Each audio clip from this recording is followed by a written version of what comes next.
Hi friends, இன்றைக்கி சொரக்காய் வச்சு நம்ம ஒரு சூப்பரான ரெசிபி தான் பார்க்க போகிறோம். ஸோ மறக்காமல் ட்ரை பண்ணி பாருங்கள், அவ்வளோ டேஸ்ட்டாக இருக்கும். கடாயில் வந்து 2 ஸ்பூன் அளவுக்கு எண்ணெய் வந்து ஆட் பண்ணிக்கோங்க. எண்ணெய் நல்லா காஞ்சோட்டி அதில் கொஞ்சம் கடுகு, கொஞ்சம் ஜீரகம், அடுத்ததாக நம்ம வந்து கொஞ்சம் கருவேப்பிலையும் இதோட ஆட் பண்ணிக்க போகிறோம். அடுத்தது நம்ம வந்து ஒரு மீடியம் சைஸ் வெங்காயம் வந்து குட்டி குட்டியாக கட் பண்ணி இதில் ஆட் பண்ணியிருக்கோம். இந்த வெங்காயம் வந்து நல்லா கோல்டன் ப்ரௌன் வர வரையும் நல்லாவே ஃப்ரை பண்ணிக்கோங்க. அடுத்ததாக நம்ம தக்காளி ஆட் பண்ணிக்கலாம். ஒரு மீடியம் சைஸ் தக்காளி குட்டியாக கட் பண்ணதை ஆட் பண்ணிக்கோங்க.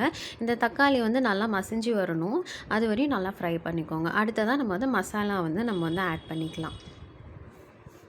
இப்போ மசாலா அப்படின்னு பார்த்தீங்கன்னா, நம்ம வந்து 1 ஸ்பூன் அளவுக்கு மல்லித்தூள், 1/2 ஸ்பூன் அளவுக்கு மிளகாய்த்தூள், கொஞ்சமாக மஞ்சள் தூள், தேவையான அளவுக்கு உப்பையும் ஆட் பண்ணிவிட்டு ஃப்ரை பண்ணிடுறோம்.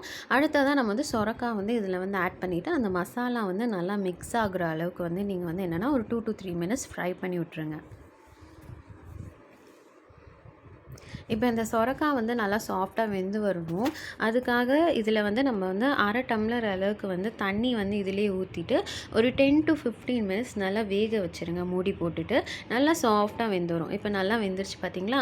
அப்புறமா வந்து மிக்ஸி ஜாரில் வந்து கொஞ்சமாக தேங்காய், 1/4 ஸ்பூன் அளவுக்கு ஜீரகம் ரெண்டுத்தையும் தண்ணி ஊற்றாமல் அரைச்சிட்டு இதில் வந்து ஆட் பண்ணிவிட்டு ஒரு 2 மினிட்ஸ் வந்து நீங்கள் வந்து ஃப்ரை பண்ணிவிடுங்க. சூப்பரான சொரக்காய் ரெசிபி வந்து ரெடி.